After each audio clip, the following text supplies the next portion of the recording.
Plénière de l'Assemblée nationale sur la levée de l'immunité parlementaire du maire des Agnam ce vendredi. Farba retient son souffle et mobilise le Fouta, relate ce matin plusieurs journaux, dont Sud Quotidien, le journal avec qui nous ouvrons cette revue des titres à la une des journaux sénégalais parus ce matin, de souligner que le ministre de la Justice s'en remet au parquet. Ousmane Diagne qui se blanchit, note Vox Populi. Les rapports de la CENTIF sont remis directement au procureur. Dit à la une du journal, le ministre de la Justice.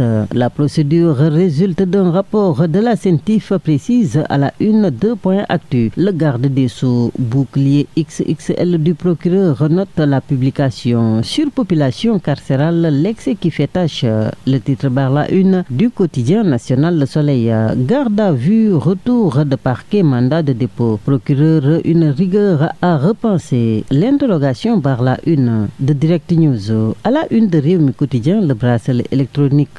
562 détenus bénéficiaires, renseigne le journal qui évoque ainsi un remède aux maux de la prison. Malversation présumée à l'APROSI et à la commission de régulation du secteur de l'énergie. Tabaski Ngom et Morgueil en prison. Djimomad Ba cautionne 90 millions et échappe à la détention. Dit Libération qui fait état ce matin d'un présumé carnage financier dans la gestion de la compagnie aérienne nationale. La DIC frappe au cœur d'Air Sénégal, titre le journal qui fait référence à une première arrestation enregistrée après la plainte du nouveau directeur, non sans mentionner que rien que pour les billets d'avion destinés au personnel, près de 200 millions ont été volés. Balance des paiements et position extérieure globale au Sénégal, le grand panel s'épanche dans sa parution du jour sur un déficit vertueux mis entre guillemets pour l'économie. 2 minutes pour lire l'essentiel qui met l'accent sur le prix du pain. Relève à sa une les propos de l'expert Mamadou Niang. L'État endosse un manque à gagner de plus de 125 milliards. Meuniers et boulangers doivent consentir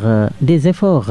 Fièvre hémorragique, Crimée-Congo, 2 cas confirmés à Birkelane, 1 mort et 51 contacts. Annonce ce matin l'AS.